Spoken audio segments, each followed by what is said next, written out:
Hi friends. मेरा नाम सोनिका अग्रवाल और मैं आज से आपको कोड ऑफ क्रिमिनल प्रोसीजर की सीरीज स्टार्ट करने वाली हूँ। ये code basically criminal procedure code है।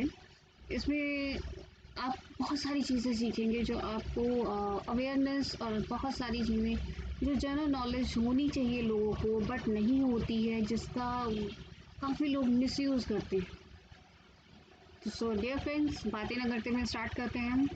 ये आपके सामने मैंने कोड ऑफ क्रिमिनल प्रोसीजर 1973 खोला हुआ है, जिसमें फर्स्ट सेक्शन जो है वो है इंट्रोडक्शन। ये कंप्लीट डिटेल है, सेक्शन वाइज आपको चैप्टर वाइज दिखाई दे रहे होंगे। ये चैप्टर है, ये सारी कौन कौन से चैप्टर्स हम पढ़ेंगे। मैं आपको बहुत धीरे धीरे एक एक चैप्टर समझाऊंगी। ये टफ है, लेकिन आप अगर मेरी सीरीज़ कंप्लीट देखेंगे तो आपको समझ आ जाएगा। ये देखिए, ये सारे चैप्टर्स हैं और चैप्टर्स में सेक्शंस की डिटेल दे रखी है। आप देखेंगे तो ये कंप्लीट चैप्टर्स के अंदर सेक्शंस की डिटेल है, सेक्शन वाइज डिटेल दे रखी है।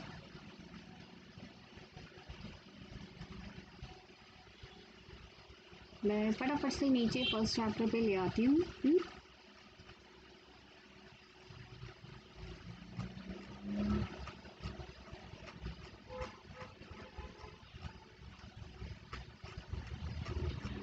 देखिए, सारे chapters and section wise detail है।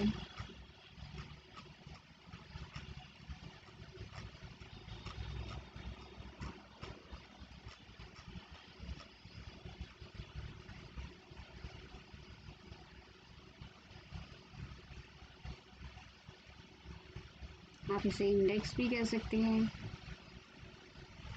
देखिए, ये हमारा फर्स्ट इंट्रोडक्शन है। इंट्रोडक्शन में ये बताया गया है कि criminal procedure code, there was no uniform law for criminal procedure code for the whole of India. For the guidance of the code there were separate acts. Code की guidance करने के लिए बहुत सारे एक्ट्स बनाए गए हैं जो एप्लीकेबल थे। ये इंट्रोडक्शन है कम्प्लीटली, और इसमें आपको ये बताया जाएगा कि code of criminal procedure code कैसे आया, कैसे एप्लीकेबल हुआ और किस ईयर से वो एप्लीकेबल हुआ। देन उसके जो अपडेट्स हैं वो किस साल से आने स्टार्ट हुए और किस किस साल में नए नए अपडेट्स आते रहे, right. Then this is statement of objects and reasons. बहुत ही सिंपल है फ्रेंड्स, आप एक बार पढ़ेंगे तो इजीली समझ आ जाएगा।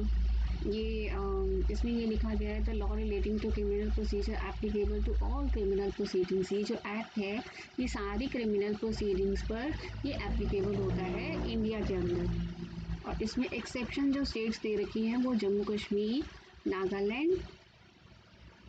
नागालैंड में भी वो एरिया जो ट्राइबल एरिया है असम का, is contained in the code of criminal procedure, right.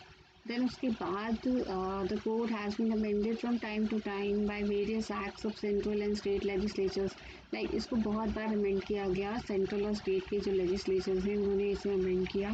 ये कंप्लीट उसकी डिटेल बताई गई है। देन हम नीचे आ जाते हैं। इसमें सारा इंट्रोडक्शन है आपको को इस एक्ट के कंप्लीट इंट्रोडक्टरी पोर्शन। लाइक आप ये एक्ट कैसे एप्लीकेबल हुआ और इसमें क्या क्या चेंजेस हुए, ये सारा इंट्रोडक्शन में मिल जाएगा आपको।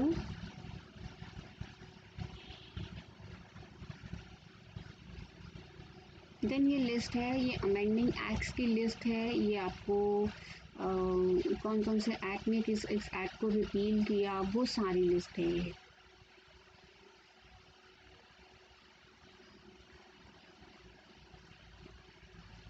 देखिए, यहाँ से स्टार्ट करते हैं हम। फर्स्ट चैप्टर है, this is preliminary. Preliminary chapter जो बेसिकली सारे एक्ट्स में होता है वो बेसिकली सारी डेफिनेशंस को कंटेन करता है। डेफिनेशंस मतलब उस एक्ट में जो यूज़ की गई हैं डेफिनेशंस, उन सारी डेफिनेशंस या कुछ ऐसे वर्ड्स जो उस एक्ट के अंदर यूज़ किए गए हैं जो पूरे एक्ट में बार बार यूज़ होंगे, उनकी डेफिनेशंस क्या होंगी, ये फर्स्ट सेक्शन में चैप्टर फर्स्ट में यूजली हर एक्ट में बताया जाता है। कई बार किसी दूसरे एक्ट में वो चैप्टर 2 भी होता है या फिर मोस्टली 3, ज़्यादा से ज़्यादा 1 और 2 और 3, इससे आगे नहीं होता है। कई बार शेड्यूल्स में कंटेन किए जाती हैं डिटेल्स डेफिनेशंस, बस यूजली फर्स्ट चैप्टर जो होता है वो सारी डेफिनेशंस का ही होता है। जैसे फर्स्ट ये कहता है, फर्स्ट सेक्शन पढ़ते हैं हम। फर्स्ट है short title, extent and commencement. This act may be called the code of criminal Procedure 1973। इस एक्ट का पूरा नाम है Code of criminal Procedure 1973। It extends to whole of India except the state of Jammu and Kashmir. ये पूरे India में applicable है accept Jammu और कश्मीर को छोड़कर। Provided that the provisions of this code, other than relating to chapter 8, 9th and 10th thereof shall not apply. Provision है, proviso है ये to the state of Nagaland. State of Nagaland के लिए प्रोवाइजो है, यानी ये उसमें एप्लीकेबल नहीं करता। To the tribal areas but the concern state government may by notification apply such provisions और any of them. Central government या स्टेट गवर्नमेंट कोई भी नोटिफिकेशन ला के ये उसके अंदर कुछ स्टेट में अगर अप्लाई करना चाहती है तो ये कर सकती है उन ट्राइबल एरियाज़ के अंदर। देन एक्सप्लेनेशन दी गई है जिसमें ट्राइबल एरिया की डेफिनेशन दी गई है। In this section tribal area means the territories which immediately before the 21st day of January 1972 were included in the tribal areas of Assam as referred to in paragraph 20 of the 6th schedule into the constitution, other than those within the local limits of the municipality of Shillong। Tribal area की definition बताई गई है। Tribal area की जो territory है वो उसे क्या माना जाएगा, उसे ये बताया गया है कि which immediately before the 21st day of January 1972 वहाँ से विच वन इंक्लूडेड, वहाँ से इंक्लूड किया गया ट्राइबल एरिया, असम का ट्राइबल एरिया इंक्लूड किया गया। other than those within the limits of the municipality of Shillong. Shillong की म्यूनसिपैलिटी लिमिट्स को छोड़कर, म्यूनसिपैलिटी लिमिट्स के अंदर जो एरिया आता है ना उसे छोड़कर बाकी ट्राइबल एरिया में आता है असम में, right. It shall come into force on the first day of April 1974। ये एप्लीकेबल हुआ था फर्स्ट डे ऑफ अप्रैल 1974 से, राइट फ्रेंड्स। बहुत ही सिंपल है फ्रेंड्स, फिर भी मैं पूरी कोशिश करूँगी आपको हर पॉइंट धीरे धीरे और अच्छी तरीके से समझाने की। ये ऐसी चीज़ें हैं डियर फ्रेंड्स जो मुझे लगता है कि आई थिंक सबको पता होनी चाहिए, बट नहीं आ पाती हैं लोगों को, क्योंकि पैसे नहीं होते हैं कई बार पढ़ने के लिए, या फिर आपके पास सोर्स नहीं होता है, या फिर अच्छी गाइडेंस नहीं होती है। आई थिंक सेकेंड डेफिनेशन आपको दे रखी है बेलेबल ऑफेंस। फ्रेंड्स इसमें लिखा हुआ है means an offence which is shown as bailable in the first schedule. Friends bailable offence का मतलब होता है ऐसा ऑफेंस जिस पे बेल मिल जाती है, राइट। और जो ये वो बताया गया है बेलेबल ऑफेंस वो ऑफेंसेस की लिस्ट है जो ऑफेंसेस फर्स्ट शेड्यूल के अंदर दिए गए हैं, राइट। यानी फर्स्ट शेड्यूल में जो ऑफेंसेस दिए गए हैं उनको हम बेलेबल ऑफेंसेस कह सकते हैं, right. It is made bailable by any other law for the limits time being in the force, right. And इसके बाद है non bailable offences. Non bailable offences means इनको छोड़ के जो दूसरे ऑफेंसेस हैं वो नॉन बेलेबल ऑफेंसेस हैं। फ्रेंड्स नॉन बेलेबल ऑफेंसेस वो ऑफेंसेस होते हैं जिन पर बेल नहीं मिलती। आपको पता ही होगा बेल यानी जब कोई पर्सन गिरफ्तार होता है या पुलिस उसको पकड़ के ले जाती है, देन सबसे पहले हम उसकी बेल कराते हैं, राइट। अगर बेल कराते हैं, अगर बेल मिल जाती है तो वो बेलेबल ऑफेंसेस माना जाएगा।